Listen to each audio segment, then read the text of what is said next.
Welcome to Forum 360 for a Zoom edition of our Global Outlook with a Local View. Let's say the good news is your life's work has just been rewarded by you being made CEO. Let's just say it gets even better. You are made CEO of an international company with a global footprint. Decisions you make are going to matter around the world. And it gets even better. One of your categories of products is like the most popular product in the world. Everybody loves your product. Now, the bad news. You are named CEO in November of 2019, and you officially start January 2020, the same time as we learn the word pandemic and COVID. The global company and the product is Purell, a product that everybody knows and loves. Now you have just a tiny look into the life of our guest today, Carey Jaros, CEO of GoJo that makes Purell. Good news is she's announced as CEO, maybe the not so good news, but we're going to find out. So stay with us as she becomes CEO at the start of a pandemic. Welcome, Carey, and thank you so much for joining us today. Leslie, thank you for the introduction. I can't wait to chat with you. Thank you. So you are named GoJo's new president and CEO in November. You start in January. Normally, that information would not be terribly interesting to the general public, except that the same month we learn about this thing. At first, Corona, half of America thinks it's a beer and the other half can't really pronounce it. As you look back, what of your life experiences best prepared you for something that in many ways was not possible to prepare for? Yeah, so I'll start, Leslie, really near in. I think that the prior several years at GoJo really prepared me for that moment. And it's for a couple reasons. I think the first reason is that what's really special about GoJo is that we lead the business with this concept of a leadership molecule, this idea that no hero can do everything. And so the whole way we lead the business, and that I participated in leading the business for several years before I took the seat of CEO, was really to work in a team where a number of different folks each brought their own competencies and we worked together. So I think that was great preparation because it meant that on January 20th, I didn't believe I had to be a hero and do it by myself. So I think that's the first thing. The second thing I'll say is what I love about GoJo is we are really values-based, and one of our values is always learning. And again, that is founded in the idea that we don't know everything. We're always learning. And so to be in such a dynamic environment over the last year required constant learning and constant acknowledgement that we didn't know everything. We had to sort of keep our eyes open. We had to keep learning from everyone and everywhere and making sense together. And so those things really prepared me for that moment better than any life experience could have. Now, let me ask you, it was like January. In fact, the second to the last event that I went to, which now seems like so foreign, but it was the end of January, and it was an event at the Knight Center, and Joe was there, and I remember him saying something about this something or other in China, but again, 500 people were all there, and we were just beginning to hear about it then. But when did you first hear about it? And when did it become something more than just, an Ebola that fortunately didn't really touch us? When did you first hear about it? And when did the consequences of it really hit home? Sure. So I'll take you through a little bit of a timeline at the beginning of the year. So we at GoJo have a team called Detect and Alert, and it's a team that's always running in the background, almost like background software. And the Detect and Alert team is always paying attention to what's going on around the world, looking for stories about something that might turn into an illness outbreak or in this case, a global pandemic, though that is obviously very rare. And so the detect and alert team was doing their work. And in December, they were paying attention to what was going on in China. And so as we all came back in January from the holidays, we were receiving alerts from this team saying, hey, there's something going on that we need to pay attention to. So that was sort of early January. I would say by the beginning of February, a lot more information was coming out. We were starting to hear about really significant undertakings in the Wuhan province around trying to contain the virus. And then fast forward in through February and March, really rapidly, a number of events happened. So we had the first cases in Europe, we had the first cases in the US, the WHO declared first a global illness of concern and then a pandemic. And so that all was accelerating through the spring. And so this was running in the background, and then we were making decisions at GoJo. So the couple big milestones for us, in February, we made the decision to turn all of our production on 24/7, which was a huge step for us. We didn't know at the time if there would be demand for that product, but we wanted to make sure that we were ahead of it in case it came. And then in March and April, we moved on to allocation, really ensuring that product was going to the places where it was needed the very most on the front lines, really controlling the flow of product to make sure that it was sort of getting where we wanted it to go rather than, just taking a chance. Now, whether it's, your executive team or whether it's the people actually, making the Purell, everyone can kind of double down for a while. They can, either work longer hours or extra shifts, but how do you look ahead and figure out how you're going to manage that when you realize that it's not just going to be a couple weeks, it's going to be the foreseeable future? Yeah, so, it's easy to look back and say, we should have known at some point that it was not, that it was not going to stop, that there was no amount that was going to be enough. It didn't feel like that at the time. Day to day, we didn't know if this would look and feel more like H1N1, where there was really a huge surge in demand, but then a pretty big drop off, or if it would be something else. And so we put together a team in-house to literally manage this day in and day out, to constantly take in new information from what was going out in the market, what we were doing internally to maximize our output, and sort of taking those two things every day and saying, how can we really optimize and maximize the impact we're having out in the world? Now, one thing I'm curious about, and I can't wait to ask you, in whether it's good or bad, and I don't know, I'd like you to weigh in on it, but breweries, and it seemed like every craft person was figuring out, how to make hand sanitizer when, the shelves were bare. Tell us first, how is something that someone made, in a week or two or three or four? And again, on one hand, I congratulate them for their resourcefulness, but then I look at it and go, it took you guys a long time to make it. And can someone just really just make it in a week? What is the difference between Purell and something that is made, fast and without people that, may not have your expertise? Yeah, so the first thing I'll say, Leslie, is, our GoJo purpose is saving lives and making life better through well-being solutions. And so in line with our purpose, when we saw this flood of product out into the market, I think our first instinct was, if we can't supply everyone, we're so glad that others are pitching in. So I want to say that first. We didn't have a reaction like, oh, I wish these guys weren't doing what they're doing. I think that's first. But it is really important to understand, and still to understand, because there's still a lot of that product out there, that hand sanitizer is an FDA regulated over-the-counter drug. And it's an FDA regulated over-the-counter drug because it has safety and efficacy requirements. And that has to do with the ingredients that go into the product. It has to do with the way that it's manufactured, with all the testing that happens. It has to do with the way it's stored to make sure that the alcohol doesn't evaporate before you use it. And so, we invented the category in 1988. We have over 30 years of experience really developing the standard ways to manufacture this product to ensure both safety and efficacy.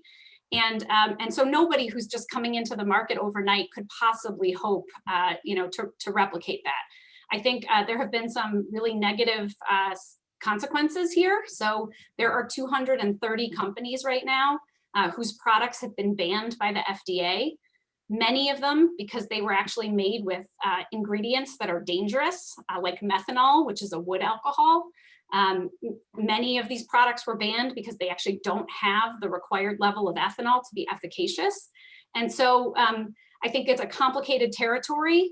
We applaud people who are trying to save lives and make life better with us. And I think it's really important in a category like hand sanitizer that really is it's a healthcare product. We have to make sure that, you know, people are following the very rigorous framework laid out by the FDA.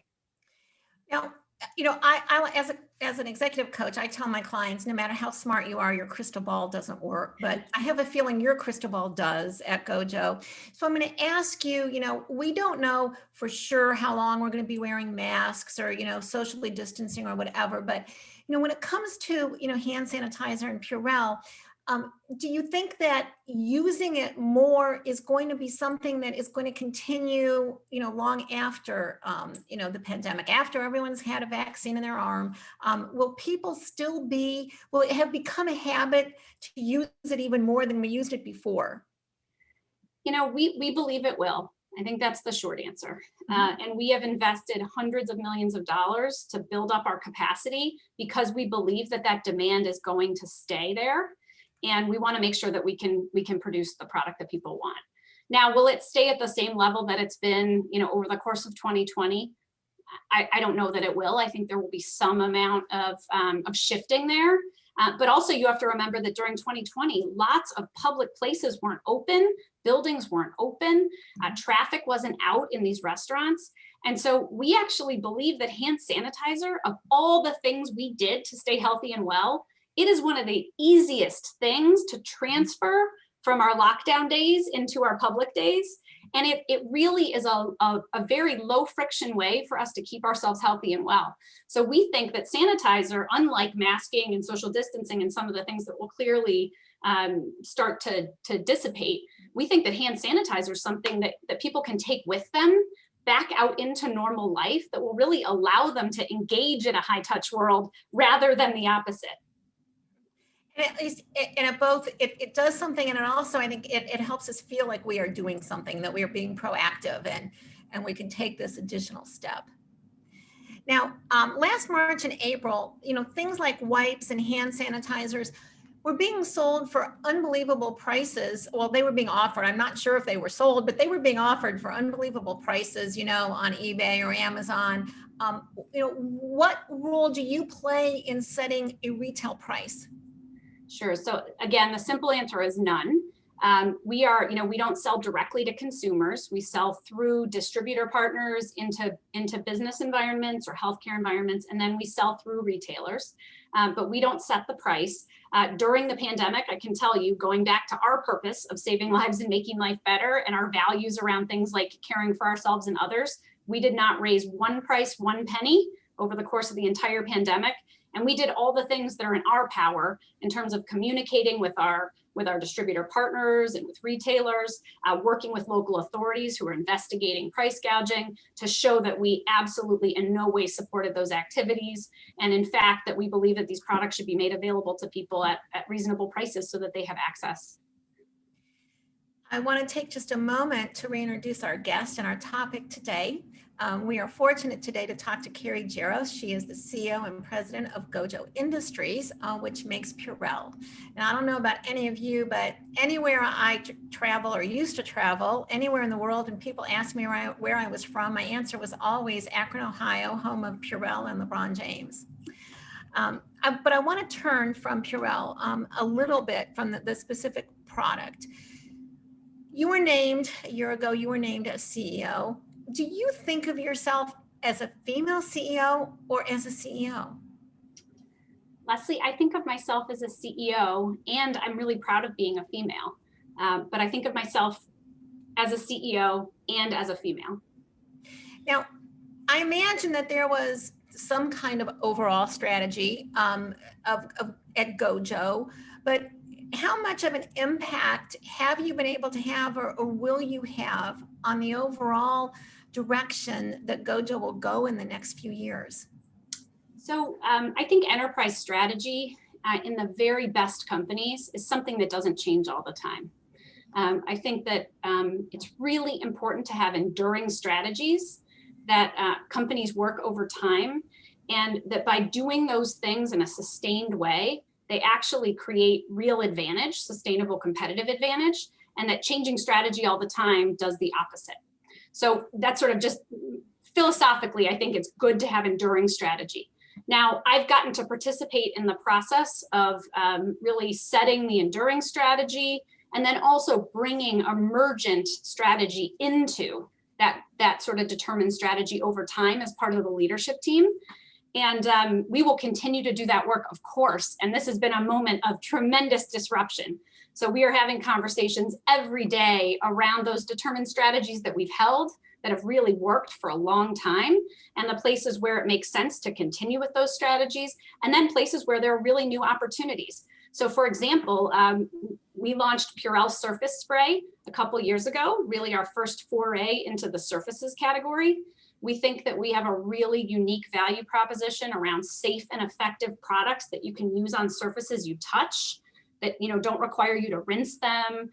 They're food contact safe. And so that's an area where we're doing tremendous work to figure out how to take this innovation that we think is so powerful out to people who really love Purell, love what we stand for, and have a really elevated need to have clean surfaces now, especially in this new normal. Now, I have a saying, because from what I observe, kind of in a bird seat outside of formal leadership, culture always comes from the top. Can you give me an example of where you can cite that you've been able to be an example for people, below you on the organizational chart for the rest of GoJo? What do they look to you for? How does leadership start at the top for you?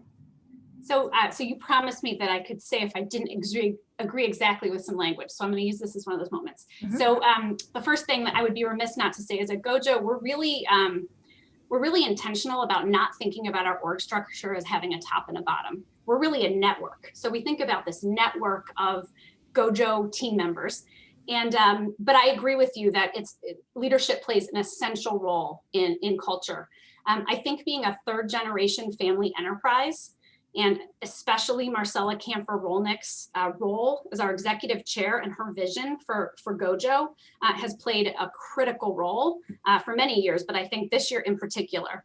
So some things that Marcella and I have done together to really try to make sure that we are walking the walk and talking the talk of the kind of culture that we believe GoJo can and does have, starts with our values. So we have 5 GoJo values. I'll give them to you quickly because I think they're worth citing. So they are better together, people at the core, uncompromising integrity, always learning, and bold leadership.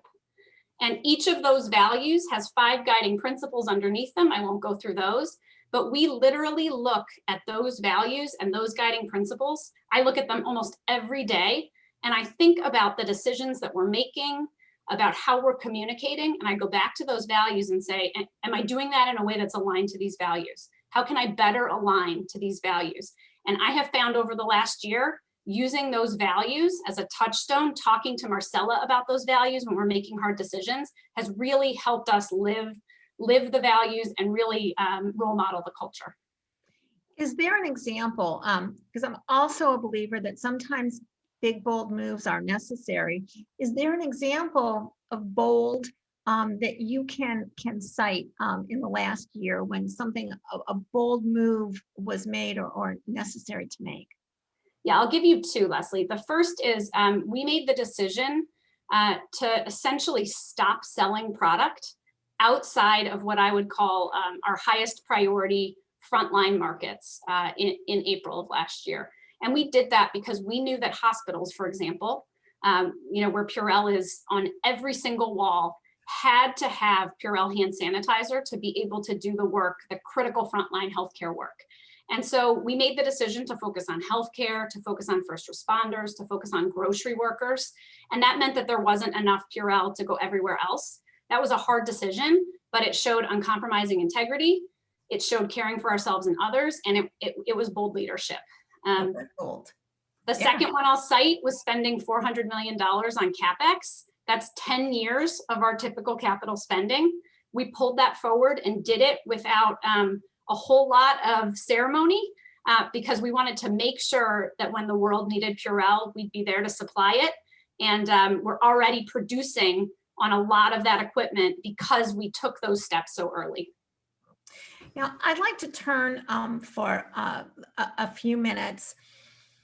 You know, I mentioned to you in talking one time that I have read and I've actually heard people say that Kamala Harris is inspirational to young women and to girls, that whether it's because she's a female, the first vice president, or, you know, she's Asian or Jamaican, but it's inspirational, and that it says that, you know, there are more possibilities than perhaps young girls thought they were. So I'm going to name you Northeast Ohio's Kamala Harris, that you can be, you are inspirational to young, you know, women. Do you think of yourself as inspirational to a next generation of female leadership? And was there someone that might have been inspirational to you? It's a great question, Leslie. You know, it's hard. I don't think I can answer the question of whether I'm inspirational. I would hope that my work is inspiring because I want every single person, whether it's a little boy or a little girl, no matter what their background is, to feel like he or she has the opportunity to fulfill his or her potential and really better the world. And so if I can do anything to reinforce that that's a possibility for someone, I want to do that for sure. You know, it's easy for me to say, I can give you one example for me that was truly inspirational, which is my own mom. So, you know, I grew up in a family with a mom who always worked. That was not the norm when I was growing up. My mom was one of, I think, 8 women in her law school class. She was the first woman to ever take maternity leave as an associate from a law firm in Cleveland, and she wrote the policy for maternity leave. So, you know, all that did for me was reinforce that I could do whatever I wanted to do. Now, if we would have met the 5 or 10-year-old Carey and said, okay, you know, cute little girl, what do you want to be when you grow up? How might you have answered that question? I will tell you that when I was 5, I definitely wanted to be president.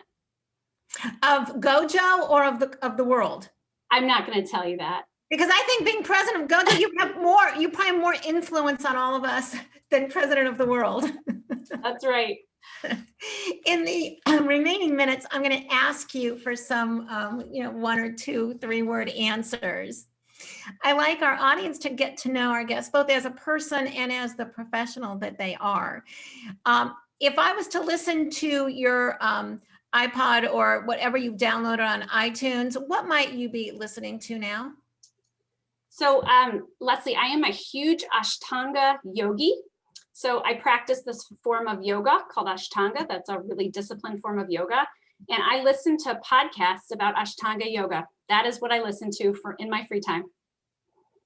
Now, what is one thing that might surprise us about the last 12 months at GoJo? And then I'm going to follow it up with what is one thing that may have surprised you?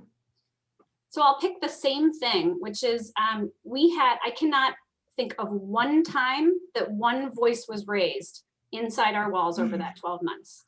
And that surprises me because I think under stress, most people have moments when they raise their voices, and that didn't happen. Wow, no door slamming. Well, you don't have doors, do you, at GoJo? We don't, and most of us were working, you know, half in and half out. But it was amazing how collegial we all were and how in it together we all were. I think that COVID was started by dogs everywhere who wanted their owners home more. The cats did not get a vote in this. Number one, is there a dog at home? And what have your children learned from this past year? Yeah, so there are 2 dogs at home. One of them is actually sleeping in this room on the chair, and the other is sleeping downstairs and is 16. And what my children have learned this year, so they actually go to a school called Laurel, and Laurel moved many of the children to outdoor school. And so my 2 eldest have been really in full year outdoor school. They have learned that their expectations about what 3rd and 5th grade could be were not met, and that in many ways they're having a better, different year. They're learning things they never thought they would have learned. And while they miss what they expected, I think that I think they would make the trade again. The next time you pump twice, you may think of a wise word our guest today shared with us.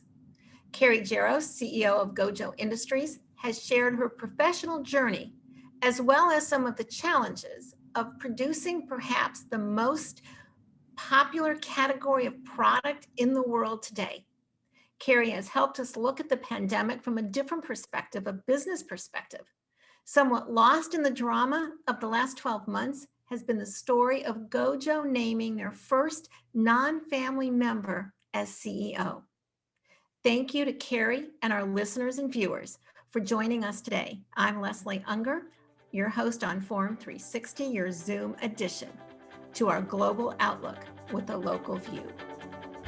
Forum 360 is brought to you by John S. and James L. Knight Foundation, the Akron Community Foundation, Hudson Community Television, the Rubber City Radio Group, Shaw Jewish Community Center of Akron, Blue Green, Electric Impulse Communications, and Forum 360 supporters.